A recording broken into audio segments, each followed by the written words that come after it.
Hey, salut la communauté de Jeep. C'est le coucou. Go. Salut. Voilà, c'est le double coup, le coucou, le coucou stache. On est là, on est présent pour le podcast, ça faisait quelques temps en même temps. Il y avait eu il y a eu très peu de d'actu. Désolé si ma voix est un petit peu bizarre, je suis un petit peu malade.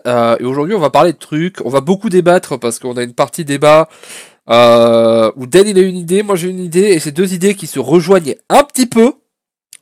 Du coup, on va faire ça. On va faire l'e-sport au milieu et d'abord on va faire les petites news qui iront très vite. Le débat, ce sera sur les nouveaux jeux, l'influence des influenceurs sur les nouveaux jeux, sur ce que peut devenir Hearthstone, etc. Et plein de trucs. On va parler de Magic, on va parler de Artefact, on va parler du Gwent. Donc si vous aimez les jeux de cartes, viendez à la fin. On en On peut parle. parler de... On peut prévu de Normalement. parler Ah bon? Bah... On peut, d'accord.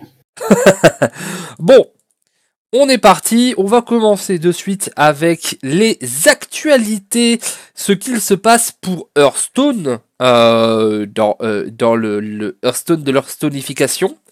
Alors, qu'est-ce qu'on a qui arrive dans 2 jours? On a l'événement de la Saint-Saint. La Saint-Saint d'ailleurs, pas la Saint-Saint. Parce que la Saint-Saint, c'est deux boobs. Donc l'événement de la Saint-Saint qui commence le 17 octobre, qui va jusqu'à Halloween, le 31. C'est le retour des arènes biclass. On va avoir un petit cadeau avec un petit chaudron de sorcière et on va avoir des bras de fer un peu spéciaux. Apparemment là, il y aura notamment un bras de fer où on pourra incarner les différents monstres du truc solo de la chasse aux monstres pour se foutre sur la gueule. Et enfin, pour la Saint-Saint, il nous faut un petit pack de 20 paquets du bois maudit et du héros paladin. Qu'est-ce qu'on en pense de la Saint-Saint? Qu'est-ce qu'on en pense de ce paladin qui est dans un pack payant? Tout ça, Aden. C'est que c'est la 4e année qu'on a cet event maintenant. Ouais. 3e. En fait, c'est attendu, il y a rien de nouveau, il y a la double arène, etc. Voilà, c'est... Il n'y a pas grand chose à dire, enfin je veux dire, le pack de cartes, les nouveaux joueurs seront relativement contents de le voir, les anciens l'y toucheront probablement pas. Si t'as pas eu le paladin, bah voilà, t'as une occasion de l'avoir. Mais il y a rien de vraiment notable, genre il y a rien qui fait dire waouh, la seule raison pour laquelle on attend le 17, c'est les nerfs, c'est pas l'event. Oh oui. Et malheureusement, moi ce que je trouve un petit peu...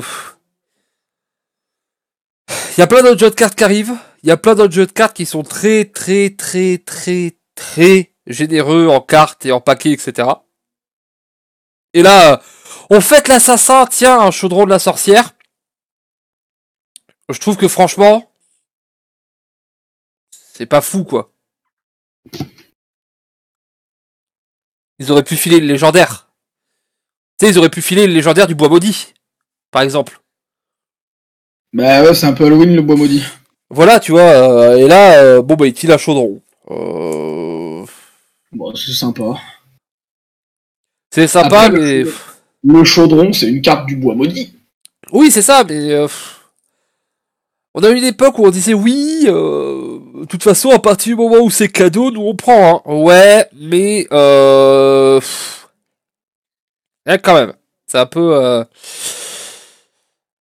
chiant. Autre actualité sur Hearthstone, on a demain, ou alors aujourd'hui, vous l'écoutez le 15 octobre, donc aujourd'hui, on a un recueil, The Art of Hearthstone, où on va retrouver plein d'images, de photos, de trucs jolis de Hearthstone. Ça, est-ce que toi t'es intéressé? On rappelle, il y aura deux éditions, une édition standard à 45$, une édition collector de ouf à 125$. Bon, moi, j'aime pas ce genre de truc, donc... c'est c'est un peu extrême, désolé. Mais Non, mais t'as raison, hein, et c'est vrai que... Moi, j'en suis Eh revenu. ben, Hearthstone, c'est mon jeu préféré, c'est le jeu qui me fait vivre, etc. Tout ça. Mais c'est vrai qu'en fait, l'univers Hearthstone, pour moi, je l'associe encore à l'univers WoW. Donc, quand j'achète des goodies Hearthstone, en fait, à part s'il y a le logo Hearthstone, j'ai l'impression d'acheter du WoW, des trucs comme ça.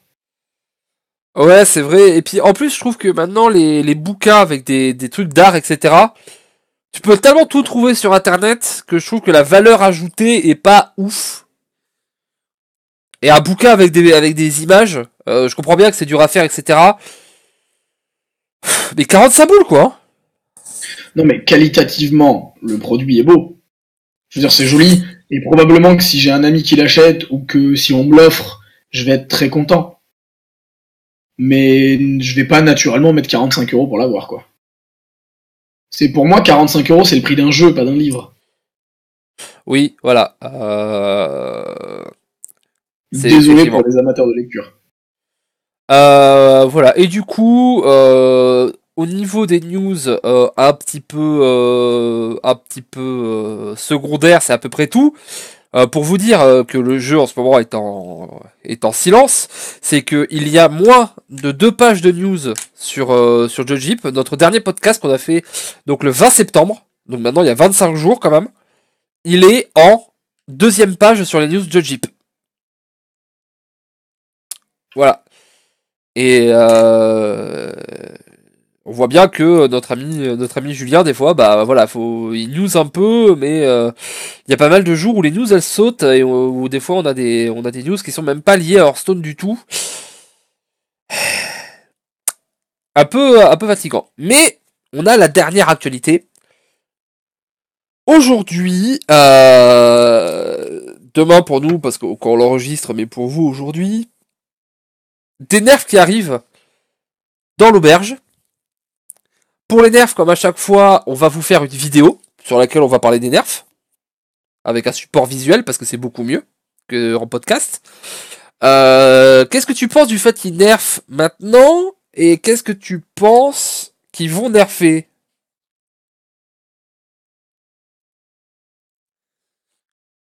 Et voilà. Alors, non mais c'est ouais, ouais, me poser aussi de ouf. Je pensais que t'étais prêt, genre, play! Le Je final, s'ils pense le que mettent à 12. ça a l'air idiot, mais je pense que plus envahissante doit passer à 7. Pour 2 raisons. Parce que la carte est trop forte pour avoir le droit de jouer autour de tout. Et son contre actuellement, c'est Monstre Moussu. Alors c'est bien, ils ont fait que les deux coûtaient la même chose. Sauf que Druid, il a une carte, ça s'appelle Embranchement, et il dit, ben mes plaies, elles ont 3 d'attaque, et du coup Monstre Moussu, ça marche pas. Et une carte aussi forte, je pense que t'as pas le droit de dire non, ça marche pas. Parce que Ouais. tu vas mettre la carte dans tous les decks, alors que tous les decks vont pas mettre Monstre Moussu, parce que ça fit pas forcément leur thème. Ils sont obligés de rajouter des trucs qu'ils avaient pas forcément envie de mettre, pour toi une carte que tu vas mettre quasiment à chaque fois. Donc je pense qu'elle peut coûter 7. Ensuite, Est-ce qu'on peut avoir le troisième nerf de la quête, de la quête du voleur? non, je pense pas. En ladder, le deck est pas dominant. En tournoi, non, je pense pas. Je pense que le deck est ok actuellement. On ladder, le deck est pas dominant, on voit pas mal de gens qui font des très très hauts ladder avec, hein. Moi je vois les tweets Oui, passer. ils le font avec tout. Il y a certains joueurs qui disent que c'est le meilleur deck du méta. Un truc que j'aimerais peut-être voir, c'est Maligos qui coûte 10. Peut-être. Est-ce que ils peuvent pas taper sur Giggling Inventor? Si, elle va sûrement coûter 6. Ou invoquer des 1-1 ou quelque chose. Non, je pense que ça changera pas parce que c'est des anneillotron en fait. Ça elle invoque 2 ennuyotron et ils vont pas nerfer ennuyotron. Non, ils vont peut-être nerfer le texte. Ils vont peut-être invoque de 1-1 taunt. Ouais, mais ça, ils devraient changer plein de trucs parce que en fait ça leur arrange parce que en fait au niveau des strings, enfin tu sais du développement, c'est juste Oui. t'invoques 2 fois un truc qui existe déjà, alors que sinon ils doivent créer un nouveau token 1-1 taunt bouclier divin. C'est tout con, hein, mais c'est juste des trucs sur lesquels ça Non, peut mais jouer les nerfs et les choses comme ça. Ça coûtera peut-être 6. Ouais. Pareil, je pense que Carniflore devrait coûter 10, juste pour que le combo arrive un tour plus tard. Ouais, il y a pas mal de choses. Moi, j'ai vu pas mal de gens demander des trucs sur Play, demander des choses sur Il y en a une dont j'entends personne parler, mais je pense que Rexar devrait coûter 7 ou 8. peut-être. J'ai Je entendu pense pas qu'on est mal. arrivé, on est arrivé au moment où on peut dire que actuellement Rexar est le meilleur des cas du jeu, parce que Gul'dan n'est pas vraiment assez joué. C'est en termes de puissance brute, Gul'dan est probablement toujours meilleur, mais Rexar a de meilleurs decks actuellement. Alors qu'on se rappelle quand même qu'à une époque, Rexar, c'était... Ben, en fait, tout a changé au Bois Maudit quand ils lui ont filé les bêtes, quand Ouais. ils lui ont donné les nouvelles bêtes, et que Rexar a fait. Attendez, j'ai accès à Vol de Vie, j'ai accès à Ruée, oh là, je reviens. Ouais. Franchement, si c'est ça... Moi, j'attends avec impatience ces choses parce que... Peut-être, hein, je sais pas ce qu'ils vont faire, mais peut-être qu'ils vont s'auto-mettre une quenelle. Parce que si ils doivent nerfer un Rexar, comme tu le dis, c'est terrible. Parce qu'ils ont buffé une carte pour la nerfer derrière. Qu'est-ce qu'ils ont buffé? Bah, ils lui ont mis les nouvelles bêtes. C'était clairement un buff, hein. C'est le plus gros buff de l'histoire de Hearthstone. Non mais c'est pas un buff, c'était normal. Non, ils ont changé la mécanique parce qu'il n'était pas joué. À la base, c'était pas un bug, hein. C'était pas un bug, hein. C'était prévu comme ça, puis ils ont vu qu'il serait pas joué, qu'il était pas joué parce que les bêtes auxquelles il avait accès n'étaient pas bien, et du coup, ils ont changé la mécanique pour le buffer. Mais ils ont pas changé la mécanique. Ils lui ont juste donné les bêtes des extensions qui sont sorties après lui, ce qu'ils n'avaient pas prévu à la base. Non mais si, parce que la mécanique, c'était prévu, c'était toutes les bêtes d'avant. Oui, c'est ça. Et du coup, ils ont changé de toutes les bêtes d'avant à toutes les bêtes disponibles. D'accord. Donc, tu vois, et ça a énormément augmenté la puissance, tu le disais. Mais du coup, Ah oui, si tu fais un changement, accéléré. si tu fais un changement qui buffe une carte et que derrière t'es obligé de la nerfer, est-ce que t'as pas un mec qui s'occupe de l'équilibrage qui doit prendre un coup de tatane sur la tête? Bah non, parce que tu changes juste le coût en mana. Ouais, mais quand même, tu vois, c'est peut-être que tu peux y penser avant. Peut-être que quand tu bosses, tu dis bon bah ça va être buffé et les joueurs ils vont pas comprendre. Mais toi tu le sais parce que t'as bossé dessus. Moi je sais pas s'il y a s'il y a un troisième nerf de la quête rogue, ça aussi ça veut dire que c'est un désaveu de leur capacité à gérer l'équilibrage du jeu. Non. C'est pas un désaveu de l'équilibrage du jeu, c'est... En fait, la quête rogue, par essence, ne peut pas être équilibrée. C'est la quête rogue est une... Enfin, c'est un match-up à elle toute seule, en fait. Tu pourras jamais équilibrer la quête rogue. La quête rogue sera toujours nulle contre aggro, et soit complètement pété contre contrôle, soit inutile dans le jeu. Oui c'est vrai mais Donc la question c'est pas est-ce qu'il l'équilibre, la question c'est est-ce qu'il la tue. Et le problème actuellement, si tu regardes un peu le méta, c'est que si tu tues la quête rogue, après ce qui est bien si tu tues la quête rogue, c'est que tu chamboules énormément le méta. Parce que du coup, guerrier va devenir bien meilleur parce qu'il aura plus match-up. Du coup, il va faire reculer Druid Maligos, etc. Alors il y aura peut-être Carniflore qui va rester, il y aura peut-être Chasseur Aldagonie, etc. Mais c'est vrai que à la sorte après Armageddon, Guerrier Impair a fait un énorme bond dans les sondages. Je crois qu'il est monté à plus de 10%, c'est un des rares decks qui a atteint 10%. Et juste après, il y a Voleur qui a fait mais attendez, mais c'est un deck qui cherche à aller à la quoi? À la fatigue. Je crois que j'ai un truc pour ça. Ouais, non, des 5-5, non mais c'est chiant, je ferai des 4-4, mais ça suffit, hein. Mais mettez-moi des 3-3, on s'en fout. C'est à partir du moment où c'est illimité, tant que vous ne touchez pas Valira, Zola et un petit pirate là, même des 2-2. après c'est aussi parce que Gingling Inventor est totalement cassé quoi. Oui, ben voilà, évidemment, ils lui ont donné la carte. Mais enfin, Giggling Inventor, elle permet au deck d'exister contre aggro. Si t'enlèves Giggling Inventor, le deck sera toujours exceptionnel contre guerrier. Juste, aggro le regardera, il dira bon écoute, ne joue pas, tu perds 10 minutes de ta vie. Non Mais mais Giggling Inventor ne change pas vraiment les match-ups contre contrôle. voilà, moi après voilà, j'attends impatiemment parce que tu sais à quel point ces derniers temps j'ai été en désaccord avec les équipes de Blizzard sur le jeu. Hein. Encore une fois, s'il y a un CM ou quoi qui nous regarde et tout ce qui se passe autour, on fait des gros bisous parce que c'est très très bien. Mais l'équipe qui s'occupe du développement du jeu, j'ai des problèmes avec leur choix de design pour le futur de Hearthstone, et ces nerfs vont peut-être parler beaucoup. Moi, Comme ça parle beaucoup que Dina Yala, il y a quelque temps, elle a dit non mais Druid c'est pas un problème. Nous, aucune de nos données nous dit que Druid c'est particulièrement, c'est particulièrement au-dessus du reste. Et tu te retrouves avec un tournoi qui est le championnat du monde d'automne, où la seule classe qui a été apportée à 100% c'est Druid. Et quand on dit à 100%, c'est pas que sur ce tournoi, c'est sur tous les tournois championnats du monde. Voilà, c'est... À travers 3 régions. Par contre, moi, il y a un truc. L'année dernière, c'est les nerfs de cette période qui avaient commencé à préparer l'extension du bois maudit de la nouvelle année. C'est vrai. Avec des cartes qui étaient passées de pair à impair, des choses comme ça, et personne s'en était rendu compte. Est-ce que tu penses que ils vont glisser un ou deux trucs? C'est possible. Et ils vont profiter, en fait, et que du coup, il va y avoir des indices sur les prochaines extensions. Et c'est possible, il y a peut-être des cartes que pour l'instant on ne voit pas du tout et qui vont être changées, ne serait-ce que pour l'extension de la BlizzCon. Non, c'est pas l'extension de la BlizzCon, la prochaine extension va sortir en décembre, c'est pas la BlizzCon. Oui, mais c'est l'extension qui a annoncé la BlizzCon, elle est annoncée dans 15 jours. Tu sais, c'est l'extension de fin d'année, elle est toujours annoncée à la BlizzCon. Oui, enfin, t'as le thème, quoi. Voilà. T'as le thème de carte et après t'attends. T'as le thème, t'as quelques cartes et en général, ils te montrent un peu les premières images, les premiers trucs. Moi, je dois avouer que mon extension préférée depuis très longtemps, c'est Cobble des Catacombes.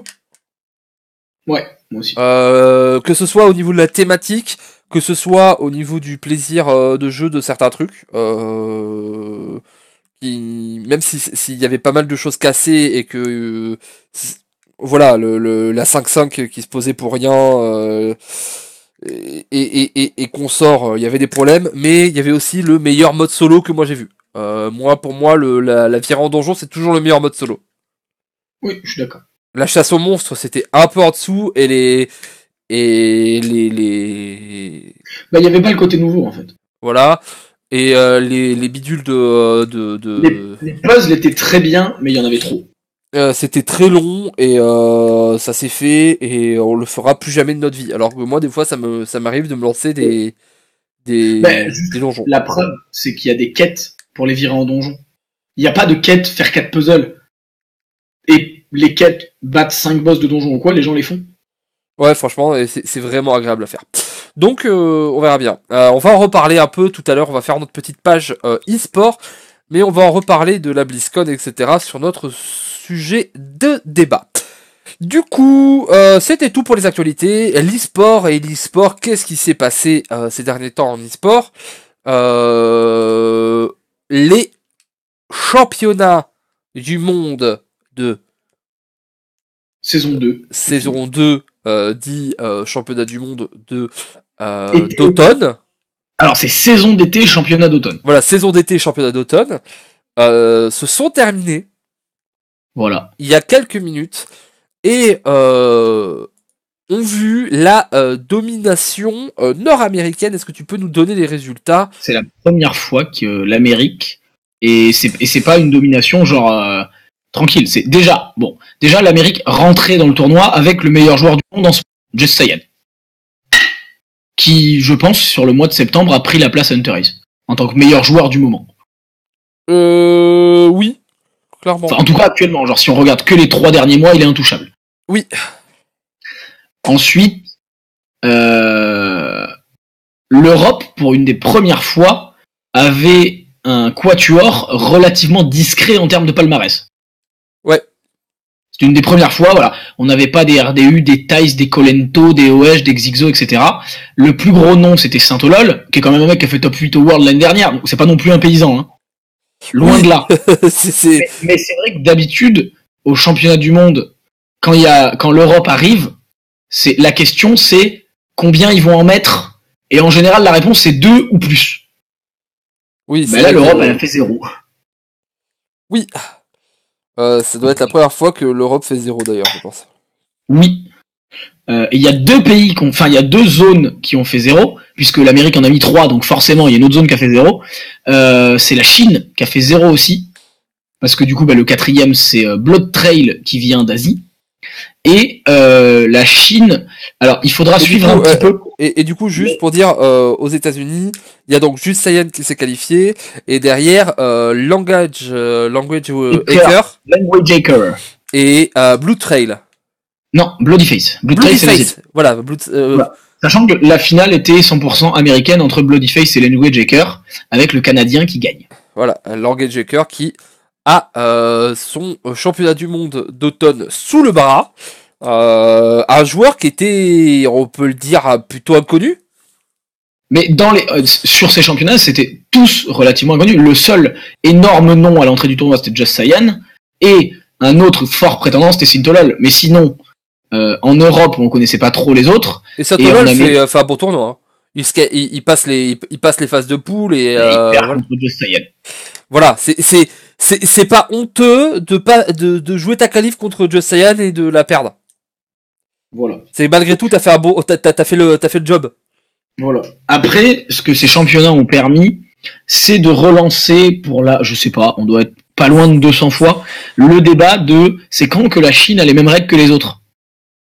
Parce que les Chinois se sont fait rouler dessus. Ils ont mis un seul joueur en top 8. Franchement, les matchs en plus étaient dégueulasses. Pour ce que j'ai regardé.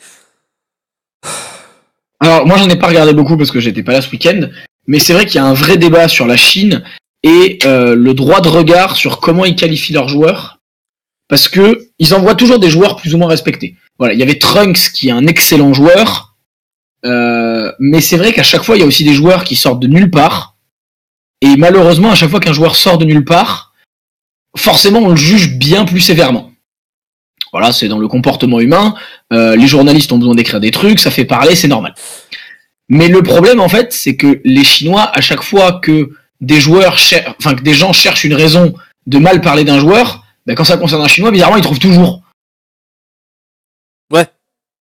C'est un peu, ils donnent le bâton pour se faire battre. C'est ça. Non, mais effectivement, il y a ce problème avec la Chine. Ça a donné à la fin une stat très rigolote. Et on va encore en reparler sur le débat après, mais on va la mettre dans la zone e-sport parce que ça en fait partie. Est-ce que tu peux, s'il te plaît, Den, parce qu'on en a parlé avant, je sais que tu la connais, annoncer à nos chères petites têtes blondes qui nous écoutent le taux de victoire de Just Saiyan en tournoi sur ces 3 derniers mois. Hein. On parle d'un trimestre entier. 90%. Voilà. C'est monstrueux. C'est monstrueux. C'est un jeu de cartes. C'est monstrueux. Alors, t'as des gens qui disent Hearthstone, c'est tout RNG. Alors déjà, preuve que non. Putain de preuve que non, c'est... Comment quelqu'un peut encore penser que ce jeu, c'est full RNG quand t'as un mec qui a 90% de win?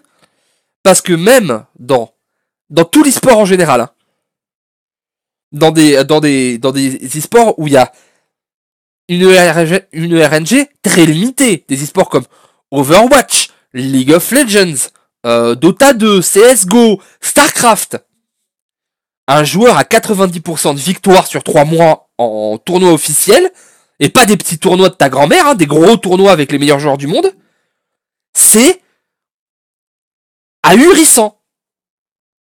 Il faut bien se dire que Just Saiyan, ce qu'il fait là, c'est un exploit. Vraiment, hein. Moi, je suis impressionné. Quand j'ai vu ça, j'étais c'est pas possible. Il s'est trompé. Je suis allé voir et je fais, ah non. Le mec a fait 90, quoi. C'est... Bon, en même temps, sur les 4 derniers tournois, il en gagne 2. Non, c'est sur les 5 derniers tournois, il en gagne 3, il fait une finale et aujourd'hui il fait top 4. Ces 5 derniers tournois, il a gagné Montréal, il a fait 9-0 au Playoff Amérique, donc on considère qu'il les a gagnés, hein, c'est le meilleur win rate du tournoi. Derrière, il gagne le qualifier WSG, il refait 8-0. Ensuite, il fait finale à Oslo, et aujourd'hui il fait top 4. Et en plus, top 4, je pense que franchement, sa demi-finale, il y a 3-0 qui part, Ah non, à Singapour, pardon. À Singapour, il fait que top 8. Il fait que top 8. Je vais vérifier pour pas dire une bêtise, mais ouais, je crois que sa moins bonne perf sur ses 6 derniers tournois, c'est top 8. C'est impressionnant. C'est impressionnant. Donc voilà. Et qu'est-ce qu'il y a eu aussi en e-sport dernièrement? Il y a eu le tournoi China versus... Ah non, pardon, top 16. Il perd 3-2 contre Tyler en top 16. Ouais. Mais pour se rattraper, parce que bon, le mec est quand même vachement sympa, il a quand même fini premier des rondes. Parce que bon, voilà. Oui, du coup, c'était EU versus China cette fois, c'est ça? Oui. C'était World versus China, je sais plus. Non, c'était EU. Hein. Non, c'était Europe. Et là, on a eu un des habitués des Européens qui gagne très très fort. On a eu Tice qui est venu, qui a vu, qui a vaincu, qui est reparti. Ouais, c'est... Tice, c'est le mec, quand tu lui demandes tu fais quoi de tes journées, il fait bah je stream, j'entretiens ma communauté, machin. Mais t'as le temps de jouer à Hearthstone? Bah je suis pas trop sérieux et tout. Ok. Et sinon, tu fais quoi? Bah là j'ai gagné une Aston Martin. Très bien. Excellent. Tice, il est assez impressionnant aussi. Franchement, si vous voulez avoir des idées de bons decks quand une extension vient de sortir, vous allez regarder le stream de Tice. Parce que en plus d'être bon pour jouer, il est bon pour builder. Donc ce mec est vraiment fou. Donc voilà, c'était un petit peu toutes les news e-sport. La nouvelle saison a déjà commencé. On espère que la saison 3, la saison d'automne, championnat winter, sera mieux pour les Européens. Il faut voir, il y a déjà un gros coup dur pour l'Europe, c'est que Blizzard a annoncé que la DreamHack Winter compterait pas. Oui. Ce qui est un peu dommage, parce que c'est quand même un des tournois historiques de Hearthstone. Totalement. C'est un peu... Après, voilà, ça tombait pas bien au niveau des dates. Bah, c'est parce qu'en fait, le tournoi termine officiellement le 2 décembre. C'est en fait, il commence dans la période réglementaire, mais il finit pas dans la période réglementaire. Ouais, c'est un peu... Franchement, pour la DreamHack, ils auraient pu... Bah, surtout que c'est pas une DreamHack qui est née cette année, quoi. La DreamHack Winter, c'est le deuxième tournoi créé pour le circuit DreamHack, avec la Summer. Oui, c'est ça, c'est pas la DreamHack à papa à Tours, quoi. C'est la grosse DreamHack, quoi. Donc bon. C'est tout sur l'e-sport, on a oublié quelque chose. Bon, des tournois, il y en a eu plein récemment. Les gros, c'est ceux-là. Voilà. Ok, très bien. Bon. Il est venu le temps des débats tédrales. Ça ne veut absolument rien dire ce que je dis. Mais je le dis quand même. De quoi on va parler? Plusieurs choses. Hearthstone est en danger. Oui. Oui, je commence dur, les gars. Oui. Hearthstone est en danger. Pourquoi on a maintenant... on va arriver dans une phase où va y avoir la plus grosse concurrence de tous les temps. Je pense, tu m'arrêtes si je me trompe, Dan, mais je pense qu'il n'y a jamais eu autant de concurrence. Il y a eu des vagues un petit peu, mais que ce qui va arriver dans quelques temps là. Il n'y a surtout jamais eu des concurrents avec autant de moyens et aussi sérieux. Voilà, les concurrents de Hearthstone, c'était... Le plus sérieux ces dernières années, ça a été Crossmaga. Enfin, Crossmaga, c'était qu'en France. Et du coup, ça a été Gwent. Shadowverse. Shadowverse qui est en vrai le jeu de cartes qui marche le mieux à côté. Oui, mais c'est que au Japon. Non, même aux US, ça marche très très bien. Ça a moins accroché le public français. Parce que c'est sorti en même temps que Crossmaga et que du coup, il y a eu un peu parasitage. D'accord. Mais Shadowverse, non, il y a une Shadowverse Con et tout, ça marche vraiment très fort. Hein. Mais là, on parle pas de Shadowverse, le petit jeu fait par Seagame. On parle pas de Crossmaga, le jeu à la française fait à Lille entre deux frites fricadelles. Dans le Schnorr, non. Là, on parle de l'arrivée simultanée en version ouverte de Magic, Magic Arena, sur lequel il y a eu pas mal d'améliorations, beaucoup d'artefacts. On parle beaucoup d'artefacts aussi, parce que Artifact, bah, c'est Valve. Valve, il paraît qu'ils ont quelques jeux sur le tout haut de la scène e-sport. Hein. CS et Dota 2, on pense à vous. Ce qui est marrant, c'est que Magic et Artefact, et ben à la base c'est le même mec. Ouais, parce que en plus voilà, Artefact c'est Richard Garfield. Voilà. C'est-à-dire que si Artefact marche, il y a un mec qui pourra dire, bah moi j'ai fait 2 jeux compétitifs. Oui. C'est ouf quand même. Après Richard Garfield, il en a fait, hein, je veux dire, une époque. Après tout a bougé et seul Magic est resté, mais il y a eu beaucoup de très très bons jeux de Richard Garfield, hein, genre Vampire la Mascarade, c'était ouf. Et King of Tokyo, jeu de plateau absolument incroyable. Et il y a le Gwent aussi, le Gwent qui fait peau neuve. Il fait un reboot complet. Qui fait un reboot complet avec notamment un mode contre l'ordi là, un mode aventure, qui s'appelle Thronebreaker. Qui a l'air d'être totalement ouf. Pour ce qui est de l'aventure sur un jeu de cartes, ça a l'air d'être totalement au-dessus du reste de tout ce qu'on a pu voir dans les jeux de cartes. Alors, on sait pas s'ils se sont inspirés de ce qu'a fait Hearthstone ou quoi, mais c'est vrai qu'en qualité PvE, avec les choix multiples, les avancées sur la map pour faire les trucs, les choix, tout qui est doublé, etc. C'est assez ouf, moi, je trouve. Moi, je trouve ça assez ouf. Donc, il nous est venu 2 trucs. Les 2 questions qu'on avait avec Den et qui sont revenus, c'est que Den m'a posé la question, les influenceurs sont-ils plus importants que la qualité du jeu?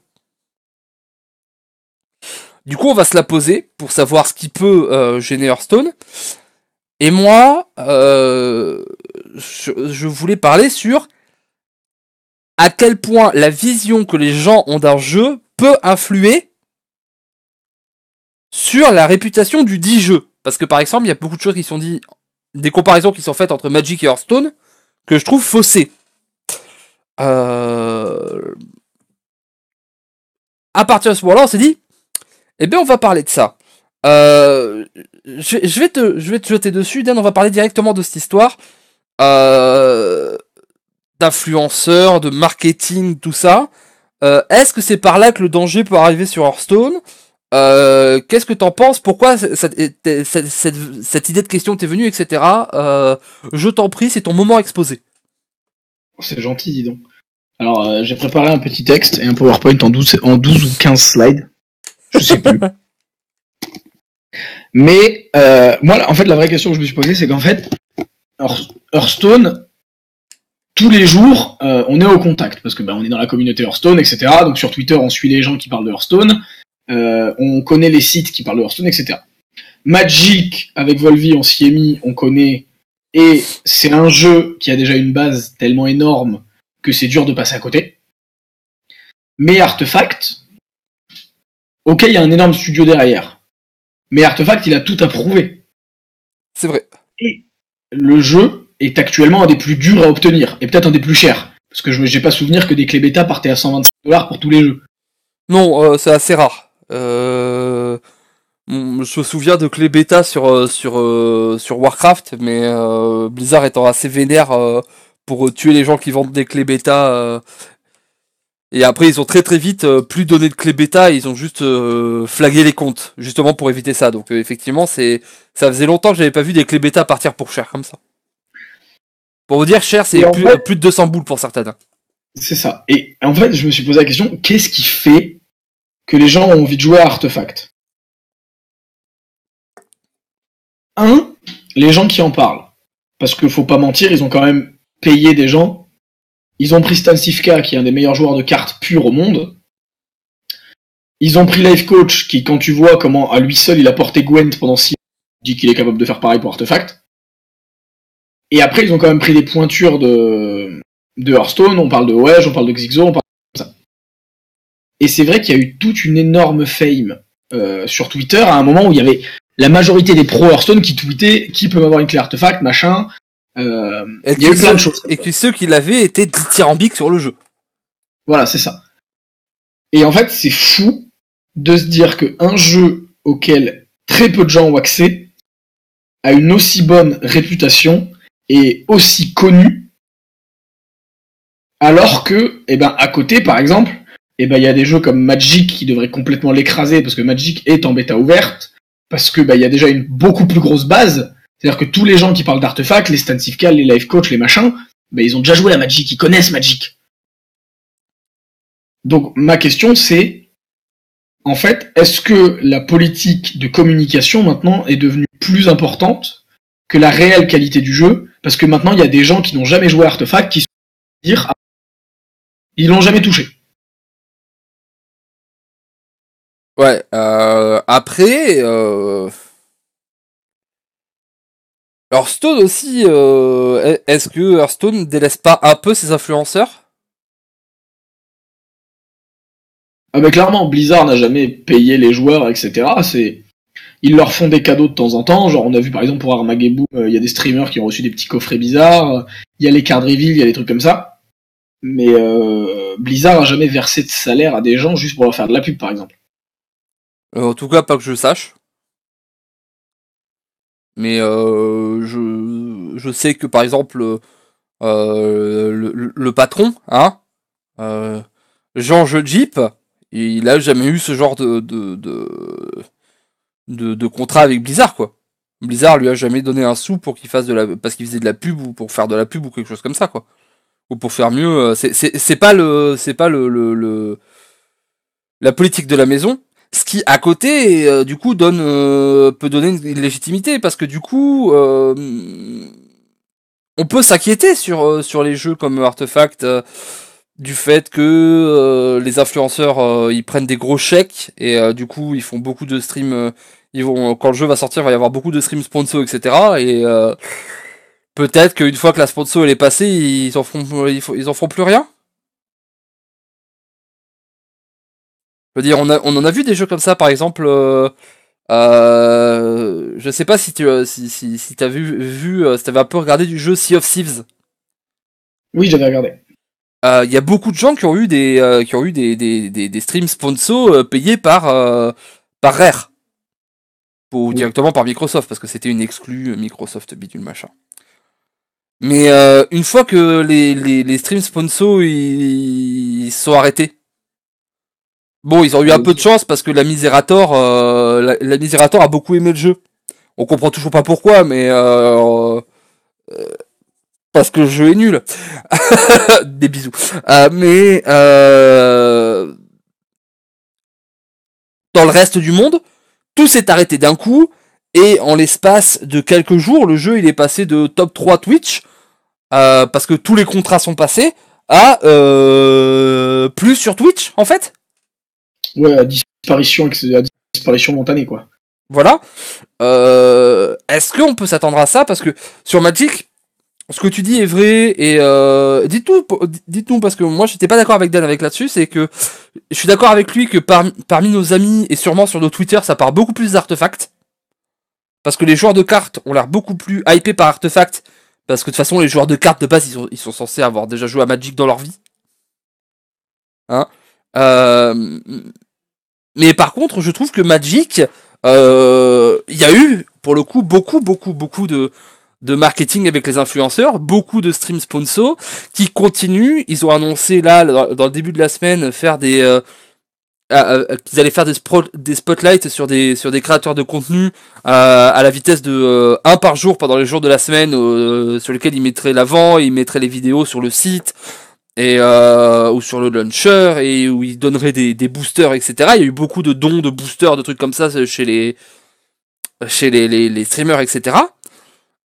Est-ce que ça va se mourir aussi? Est-ce que du coup, est-ce que c'est pas Blizzard qui a la bonne idée? Parce qu'effectivement, ce que tu dis, c'est est-ce que les influenceurs sont plus importants que la qualité du jeu?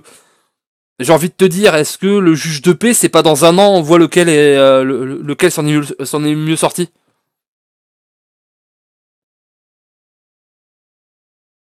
Oui, ça c'est quoi il réfléchit. Ben, en fait, c'est dur à dire parce que, pour l'instant, en fait, les avis sur Artefact, on sait pas si c'est des avis ou si c'est des prestations. Oui. C'est ça le vrai problème, c'est que il y a des mecs, quand ils disent un truc, il faut automatiquement faire 10 000, 15 000. Par exemple, tu prends genre tu prends Stan Cifka, tu prends Rena, tu prends ces gens-là. Quand ils disent un truc est bien, il y a des gens qui disent un truc est bien, même si c'est pas vrai, même s'ils savent pas. Maintenant, ce qu'il faut savoir, c'est est-ce que ils ont fait une communication fantastique et il n'y a que les bons avis qui ressortent et ça snowball, ou est-ce que le jeu est vraiment exceptionnel et personne n'a rien de mauvais à dire?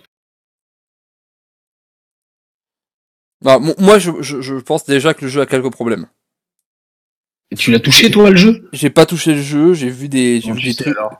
j'ai vu des images, j'ai vu des parties, j'ai vu des trucs pas très officiels et je peux te dire que le jeu est une usine à gaz pour streamer. À regarder, c'est une purge. Je pense que le jeu est absolument incroyable de ce que je vois, mais j'ai l'impression qu'à streamer, ça va être l'effet Magic x 4000 quoi. Le fait qu'il y ait 3 boards en même temps, etc., c'est trop dur pour les viewers. Tu sais que les cartes et des équipements, etc., et que tu sais, tu vois pas ce que ça fait forcément parce que c'est équipé sur la carte, il faut que tu passes dessus pour voir, etc. C'est inquiétant. Mais voilà, c'est le premier point. Et maintenant le deuxième point, c'est parce que on parle de est-ce que les autres vont réussir à venir gratouiller Hearthstone avec les influenceurs, etc. Mais est-ce que Den, tu penses pas que Hearthstone est peut-être en train en ce moment même de se petit suicider?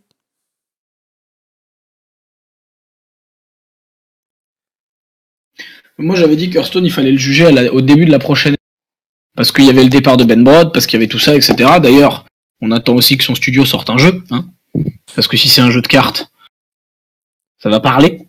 Oui, après, vu qu'il est parti là maintenant, le jeu de Ben Brod, tu n'en entends même pas parler avant minimum 2020 et t'as pas une sortie avant 2022. Hein. Oui, mais Ben Brod il fait un tweet où il parle de son nouveau jeu, tu peux être sûr que t'en entends parler pendant 3 mois. Peut-être. Du coup, pour moi Hearthstone, en fait le truc qui est très bien pour Hearthstone, c'est que Magic a une communauté qui reste très très physique. D'ailleurs, même s'il y a des gros avantages pour les joueurs physiques, ça, Magic a très bien compris qu'il fallait les joueurs de Magic en premier sur Magic Arena. Oui. Mais Magic reste un jeu très physique, très carte, très papier. Donc ça, c'est un bon point pour Hearthstone parce qu'il devrait pas perdre trop de gens vers Magic. Maintenant, la question par rapport à Artefact, c'est le business model d'Artefact. Hearthstone, ils l'ont dit dans le truc en développement, Hearthstone, qui les intéresse, c'est les casus maintenant. Ils le disent, 95% de notre audience, c'est des casus. Et sur un jeu à 20 millions de joueurs, ça veut dire qu'il y a quand même 18 millions, c'est du casu. Combien de ces 18 millions vont tester Artefact quand pour tester Artefact, faut mettre 250 € pour avoir des cartes? Non, enfin, tu vas avoir tout, mais juste pour jouer au jeu, il te faudra 40 boules. Oui, mais c'est déjà énorme quand tu viens d'Hearthstone et que tu sais que tu peux ne rien mettre. Ah, c'est sûr que c'est pas la bande à Basile. Et alors, c'est un peu paradoxal, hein, parce que souvent, c'est les gens qui mettent de l'argent, en fait, qui se plaignent le plus du jeu. Parce que tous les gens qui ont plein de problèmes avec Hearthstone, c'est souvent des gens qui ont mis des centaines d'euros dedans, même s'ils jouent pas souvent. C'est assez vrai. Du coup, en soi, si tu compares ce qu'ils auront mis dans Hearthstone et ce que va leur Artefact, c'est pas que ça. Mais juste le fait que Artefact te dise t'as pas le choix, et ben ça peut refroidir énormément de monde, et ça peut faire, comme tu dis, d'Artefact un jeu de niche, un jeu qui sera peut-être, je dis ça au pif, hein, mais qui sera peut-être le meilleur jeu compétitif de cartes, mais dont on n'entendra jamais parler. Il y a peut-être un peu de ça. Il y a même sûrement beaucoup de ça. J'avoue que le business model, je le comprends pas trop. Ah ben il est pas du tout casual friendly. Hein. Non. Le fait que, voilà, dans la bêta, on a vu les images, on a vu des trucs, directement en jeu, il y a le marketplace avec le prix des cartes pour les acheter, quoi. Oui. Je trouve que c'est un peu bizarre. Après, Valve a une énorme puissance. On en parle. Ils peuvent faire des promos d'un niveau que les autres ne rêveraient jamais de faire. Hein, Valve, c'est Steam, tout ça. Donc, mais ça me paraît quand même assez difficile. Après, c'est peut-être un problème de Richard Garfield. Oui. Parce que Richard Garfield, bon, déjà, il a inventé Magic. Notamment un petit peu. Alors, c'est pas lui la tête pensante le business model, mais malgré tout, voilà quoi. Il en fait partie. Mais ces derniers temps, il a fait beaucoup de jeux qui étaient assez chers. Et l'autre jeu sur lequel il bosse, qui sort en novembre, en ce moment, c'est un jeu qui s'appelle Keyforge. Je sais pas si tu as entendu parler de ça, Dan. Je crois que j'ai Runeforge, mais j'ai pas Keyforge. Et Keyforge, c'est le prochain jeu physique de Richard Garfield. Et c'est le premier jeu à deck unique. C'est-à-dire que quand tu achètes un deck au magasin, tu es le seul à avoir ce deck-là. Oh. Et tu dois le jouer comme ça.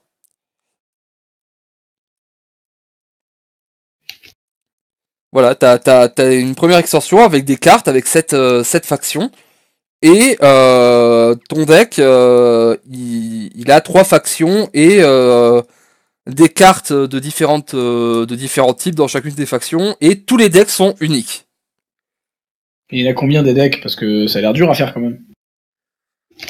Oh, je sais pas, on est sur plus de 100 milliards de trucs différents. Il y a 100 milliards de decks différents. Oui. Combien de cartes? Je sais pas, mais après, tu sais, ça va vite. Hein.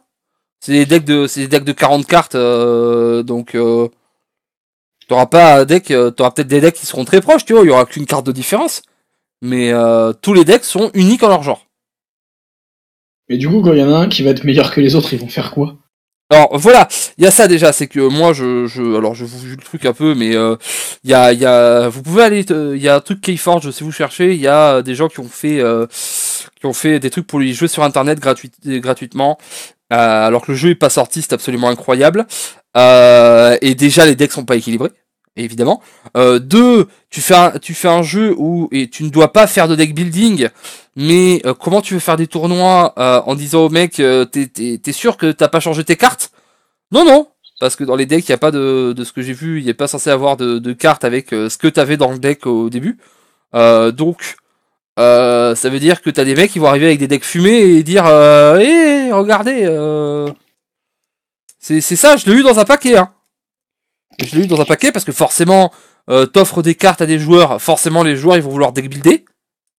Bah oui, c'est normal. Et tu leur dis, t'as pas le droit. Ok. Du coup, le seul moyen pour faire des tournois où tu puisses pas tricher ou ce soit correct, c'est que les tournois et les matchs de Keyforge soient faits en CD.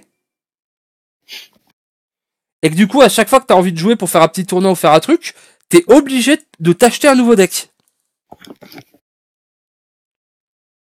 Moi, personnellement, j'ai l'impression que ça va coûter une blinde. Ouais, en fait, j'ai l'impression que ce soit pour Artefact ou pour celui-là, il s'inspire énormément des modèles de jeux de cartes papier des années 90. Oui, c'est ça. Il y a quelque chose qui me semble un peu dépassé dans ces modèles. Et je pense que c'est ce qui peut sauver Hearthstone. Ou alors peut-être que juste les jeux sont pas si bien que ça. Hein, parce que je rappelle, il y a un Hearthstone Killer. Il y a un Hearthstone Killer qui était censé tuer Hearthstone. Hein, qui est arrivé en accès anticipé en 2013. Donc il y a longtemps. Qui est sorti en 2016 en truc. Et c'est le jeu qui s'appelle Soulforge. Soulforge où le mec qui s'en est occupé, bah, c'était Richard Garfield aussi. Il fait beaucoup de choses. Voilà, et le jeu était franchement pas méga ouf. J'irais même jusqu'à dire que le jeu était assez moyen. Voire limite pas bien. Et du coup, Richard Garfield ne fait pas que des trucs bien. Donc son nom fait encore parler. Euh, Pareil, hein, la suite de King of Tokyo, King of New York, c'est une purge. Il fait pas que des trucs bien. Peut-être que juste Artefact, c'est pour ça que c'est inquiétant, parce qu'il y a beaucoup de gens dithyrambiques. À quel point il y avait beaucoup de gens dithyrambiques sur Soulforge. Il y avait beaucoup de gens dithyrambiques sur plein de trucs. Et je pense que ça va pas marcher. Mais par contre, moi, je vois un truc qui peut faire que ces jeux marchent. C'est que Hearthstone ne réagisse pas, parce que malgré tout, si Hearthstone, à la BlizzCon, là, fait pas des choses, ça va être terrible. Ça, par contre, je suis totalement d'accord. Je suis pas d'accord de dire que actuellement Hearthstone va mourir, mais je suis d'accord de dire que Hearthstone peut mourir si il se passe pas un truc. Moi, je pense que voilà, si Hearthstone il reste comme ça et qu'ils attendent, je pense que Magic, puis Artefact, etc., vont leur faire beaucoup plus de mal qu'avant. C'est qu'avant, le jeu était très fort, il marchait très bien, il n'y avait pas besoin de faire des trucs, et du coup, le déplacement de joueurs, c'est pas fait. Là, le déplacement de joueurs, il peut avoir lieu si Blizzard remet pas un petit coup de collier. Ils ont su le faire, hein, sur World of Warcraft, ou les moments où ça redescendait un peu, ils ont remis un coup de collier, ils ont sorti des bonnes extensions, les shows par exemple, et ça a remis tout le monde d'accord. Non, non, écoute, FF14, t'es un bon jeu, etc., mais tu te calmes. Nous, c'est World of Warcraft, on est devant, on est les papas, tu baisses les yeux. Ils ont su le faire. Donc peut-être qu'ils peuvent le faire, mais moi, je t'avoue que là, le juge de paix, c'est la deuxième fois que j'utilise cette expression, c'est dégueulasse. La BlizzCon qui arrive dans 2 semaines, je sais pas pour toi, mais si c'est la BlizzCon Hearthstone de d'habitude, c'est-à-dire nouvelle extension, voilà, va y avoir ces cartes-là, etc. Oui, bah c'est comme quand on fait des annonces à chaque fois où en fait il y a rien, où on invite des gens pour boire un coup et on monte les cartes et ça dure 10 minutes. Voilà. Si sur Hearthstone c'est que ça, je te le dis, le jeu il va aller très très mal en 2019.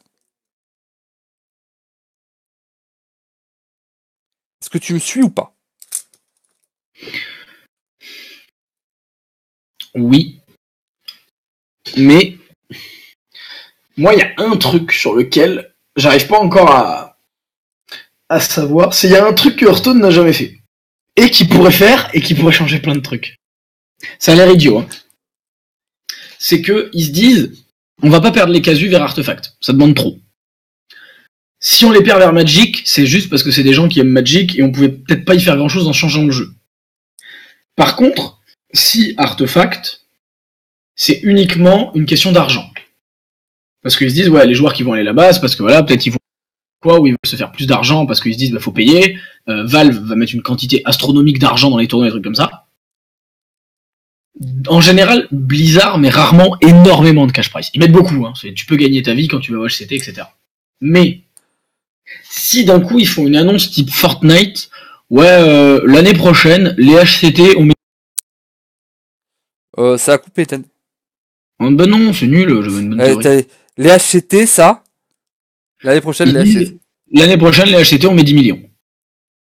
Ça leur coûte pas si cher que ça.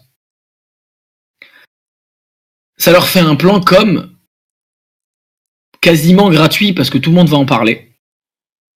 Et ils ont besoin de payer personne. Tout ce qu'ils font, c'est une promesse que peut-être certaines personnes peuvent gagner de l'argent.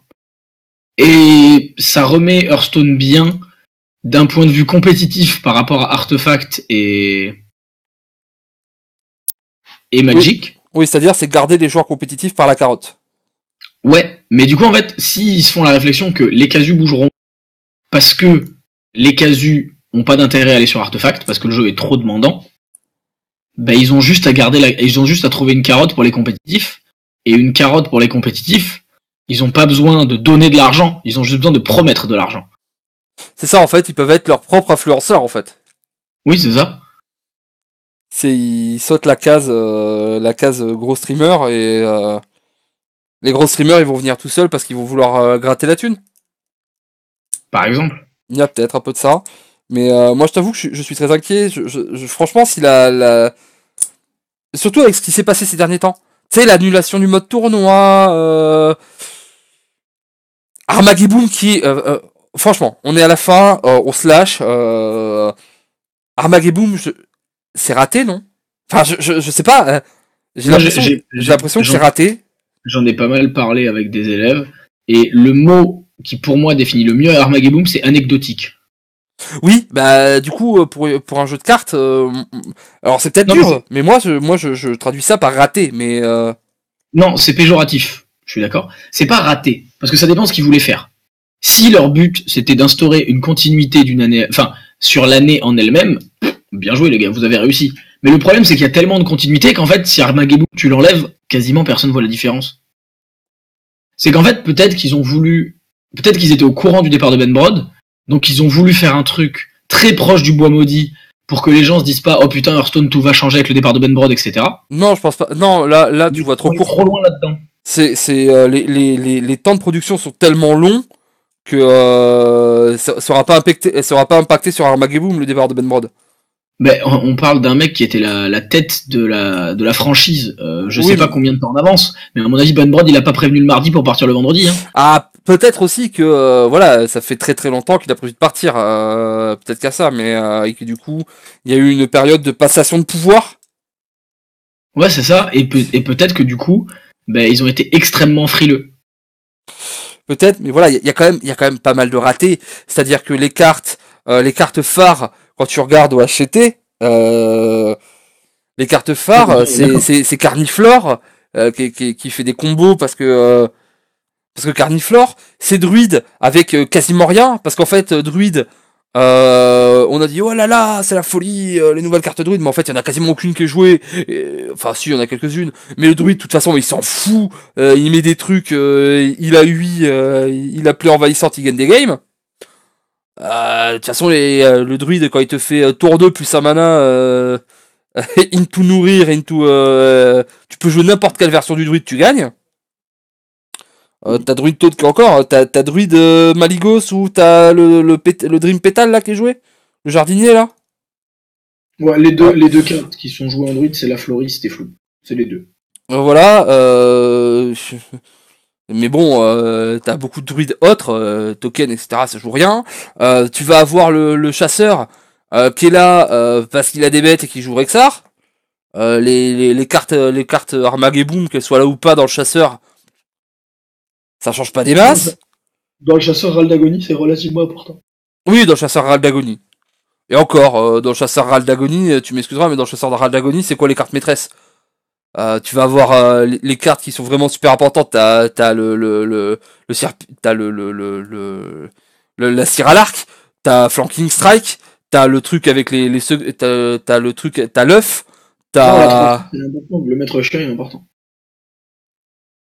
le maître chien. Quel maître chien? Maître chien chaud. Ouais, le gars du bois maudit. Ah, c'est bois maudit, c'est vrai, pardon. Hein? J'allais le dire après, mais c'est bois maudit.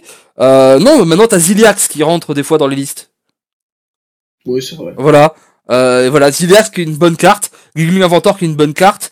Le magnétisme, c'est totalement oublié. Il n'y a pas un seul deck basé autour du magnétisme qui a marché. Euh, Tout le principe des trucs Oméga, totalement oublié. Il n'y en a aucun qui a marché, qui a pu faire quelque chose de vraiment compète. Là, on a eu les championnats du monde dans ce truc, on peut le dire, totalement oublié. Euh, Tous les trucs avec les projets de biologie, de machin, etc. Bah même là, ça non plus, raté. Aucun n'a été joué quasiment. Il y a eu des essais avec le projet du démoniste, avec le projet du war et tout. Les gens ils sont repartis sur d'autres trucs parce que après tout ça servait à rien. On s'en fout. On a toujours des trucs basés sur Baku, sur Gen, sur les DK. Les trois quarts des légendaires de Boom, on les connaît pas. C'est un échec total. Ça se voit au niveau des viewers, je crois que et les viewers baissent d'une force sur les Event Hearthstone, c'est violent. Parce qu'il y avait quand même les championnats du monde ce week-end. Et franchement, le viewership, il était pas ouf. Hein. Et c'était pas incroyable. Donc tout ça mis bout à bout, moi j'ai l'impression que Hearthstone ils peuvent se tuer tout seuls, juste parce que les joueurs ils en ont marre en fait. Ils vont se lasser et que Artefact et Magic arrivent au bon moment. Nous on est les premiers. Regarde, nous en ce moment on joue à Magic. Bon toi, moi je joue beaucoup plus à Magic, je m'amuse sur un jeu de cartes, je joue à Magic. Parce que franchement, Hearthstone, bah c'est à peu près la même méta qu'avant, qu'est-ce que je m'en fous. Parce que maintenant que que la méta s'est stabilisée, la méta elle s'est stabilisée sur des decks avec de moins en moins de trucs, voilà, on est revenu sur un tour de méta de Witchwood. Avec la Gingling Inventrice dedans, voilà.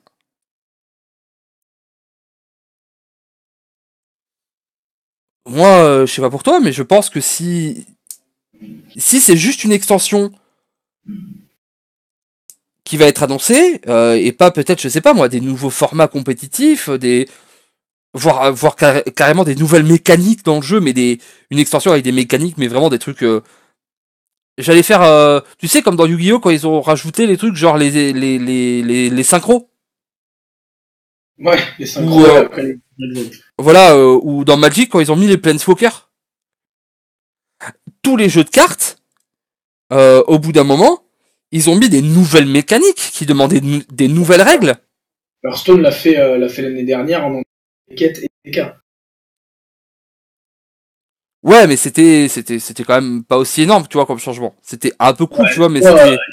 Les DK et les Planeswalkers dans Magic, c'est un peu la même chose.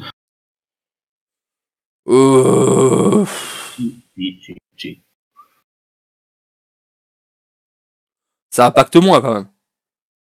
Ça impacte moins, parce que les Planeswalkers dans Magic sont capables de tout seuls. Bon, remarque dans Hearthstone aussi. Ouais.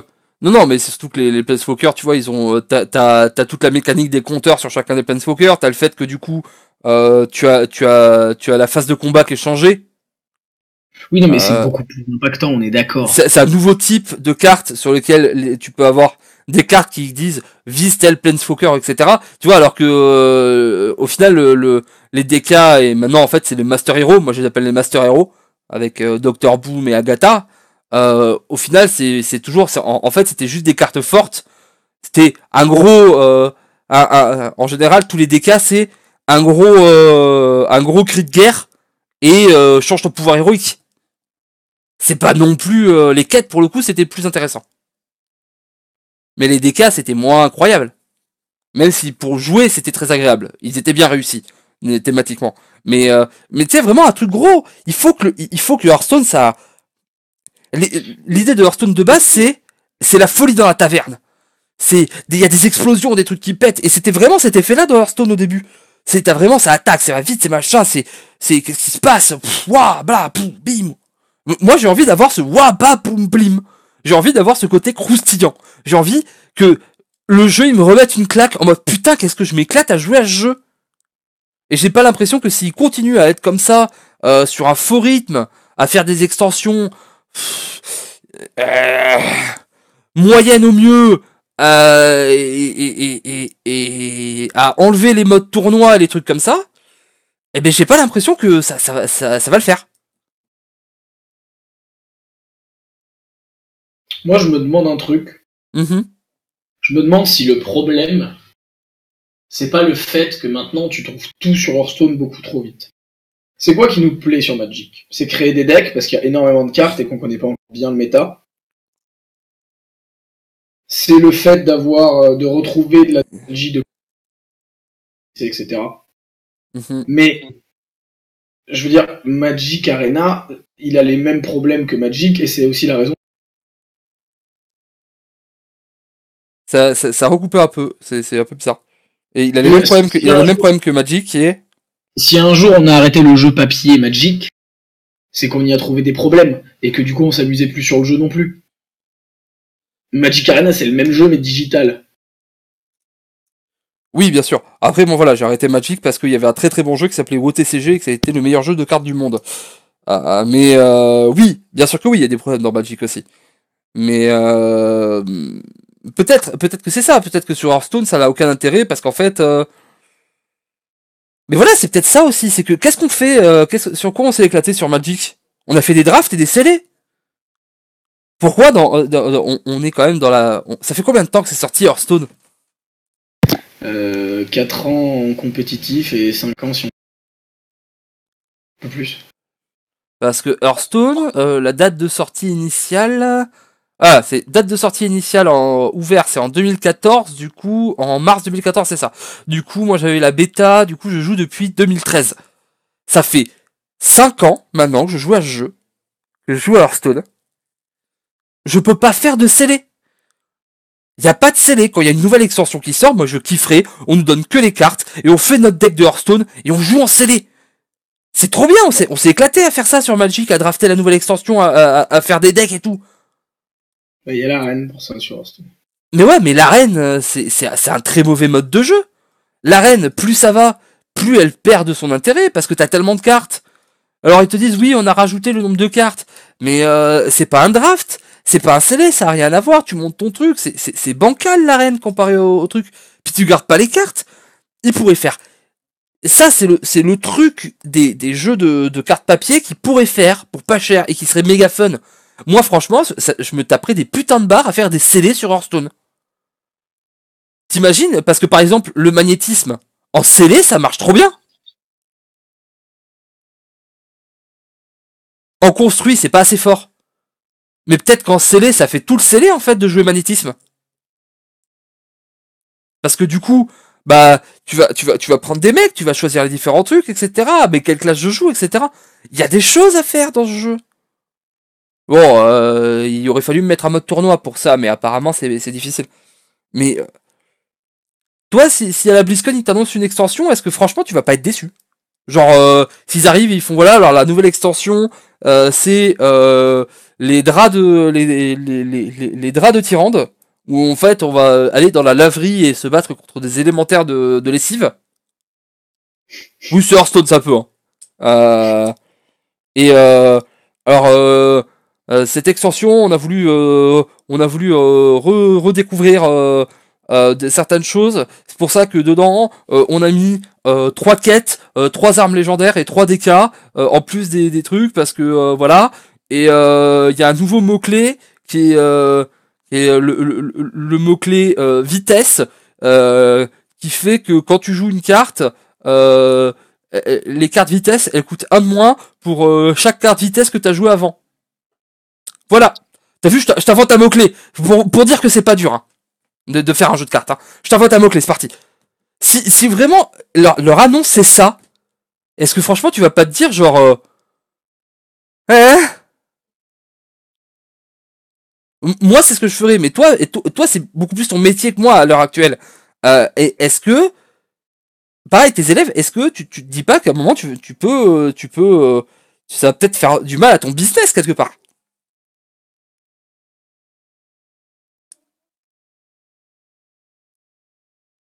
C'est très dur à dire. Parce que le truc, c'est que tous les jeux actuels qui sortent veulent faire de l'e-sport. Ils veulent tous créer un truc compétitif, être sérieux, etc. Ouais. Au final, Hearthstone, c'est le seul qui dit nous, on est là pour les casus. Et c'est peut-être juste ça, en fait. C'est peut-être tout ce qui est Hearthstone. C'est le jeu ultime pour casus, dans lequel on a mis une scène compétitive. Et ça voudrait dire que c'est peut-être notre communauté, quand je parle de notre communauté, c'est les potos, tu vois, les gens qu'on croise en tournoi, où en fait, on n'est peut-être pas à notre place. Ben, peut-être que l'avenir de Hearthstone, c'est des casus et des mecs qui jouent à 2 jeux, dont Hearthstone. Parce qu'on l'a vu, genre Saint-Olol au championnat, c'est l'exemple parfait. Le mec l'a dit lui-même, ça fait un... Ah, c'est terrible, t'as des coupures comme ça des fois avec, mais c'est Je disais, Saint-Olol, c'est l'exemple parfait. Il l'a dit quand il est arrivé au championnat. Ça fait 2 mois, je joue à WoW. Oui, c'est vrai. C'est Hearthstone maintenant, tu peux être compétitif quand t'as beaucoup d'années sur le jeu, en t'investissant très peu. Parce que maintenant, tu passes légende. Du rang 4, genre, depuis qu'ils ont fait le nouveau système, je crois que je suis pas passé légende après le 5. Oui, c'est vrai que... Hearthstone, sur la scène compétitive, si tu vas au playoff, maintenant, si t'enlèves les tournois, le ladder, tu joues du 1 au 5 et du 25 au 30. Peut-être que l'avenir de Hearthstone, c'est que c'est un jeu qui est le meilleur jeu secondaire de tout. Ouais, il y a peut-être un peu de ça. T'as peut-être raison, ça va peut-être devenir le jeu secondaire. C'est-à-dire qu'en fait, ce sera le jeu le plus joué, mais ce sera jamais le jeu préféré. Et peut-être qu'ils sont très contents de ça. Peut-être, parce que c'est vrai, quand on met tout ce dont on a parlé, le fait que les influenceurs ils sont pas pour, les tournois ils sont pas pour, la nouveauté ils sont pas l'air pour, et peut-être qu'effectivement Hearthstone va devenir le jeu casu quoi. Peut-être que Hearthstone ça va devenir Heroes of the Storm. Mais qui marche. Ouais. Non, franchement ça marche quand même. Hein. Crois-moi que ils font beaucoup d'argent avec Heroes. Hein. Et tu as une fanbase qui est très très présente. Alors bien sûr, il marche pas autant que les deux Golgoth que sont League of Legends et Dota 2, qui sont les deux très très très très compétitifs, genre ultra techniques, etc. Mais Heroes of the Storm, c'est le jeu funky. T'as pas besoin d'apprendre un build d'objets, des machins, tu vois les trucs, tu te branches, tu joues, tu t'éclates, tu fais ta petite game, tu rentres chez toi et puis c'est bon. Il y a peut-être cette idée que voilà, ils vont se placer pareil.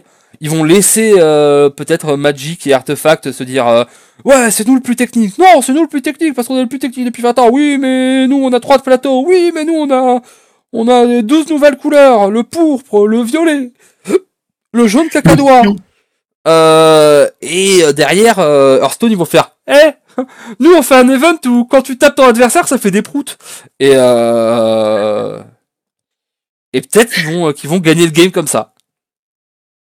Voilà, Laden il a rigolé un peu parce qu'il s'est imaginé l'event où à chaque fois que tu tapes le mec ça fait et ça l'a fait rire.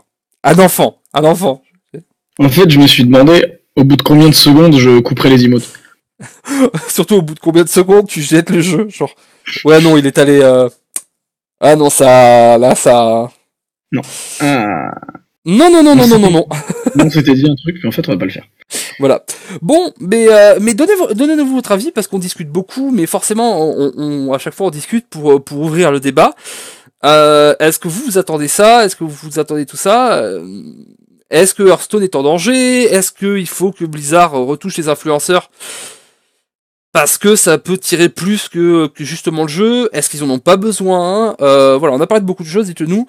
Je voulais parler de certains préjugés, mais on le fera une autre fois, notamment sur le fait que Magic c'est moins RNG que Hearthstone, alors que je pense que c'est clairement le contraire. Mais on se le gardera pour un nouveau numéro. Le prochain podcast, ce sera la RNG dans les jeux de cartes. Voilà, la RNG, la variance. Pourquoi la variance, c'est cool? Et pourquoi dire c'est de la RNG, c'est nul, alors que y a un mec qui fait 90% de win, c'est totalement débile. Voilà, on vous fait des gros bisous comme d'habitude. Vous suivez Den et moi sur Twitter, vous suivez machin, vous savez, maintenant on le dit à chaque fois, tout le monde est abonné de toute façon. Vous êtes là, vous nous suivez, vous venez voir que moi je fais des blagues, limites et je parle de saucisson.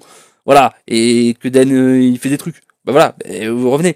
Et on se retrouve très vite, normalement, peut-être dès demain pour une vidéo, si vous l'écoutez le jour même, sur les nerfs. On parlera un peu de ce qu'on pense, de ce qu'ils font, et de si ma théorie que j'ai donnée tout à l'heure se valide. Den, tu as un dernier mot? Je pense. Putain, c'est beau. Des bisous les copains, salut. Salut.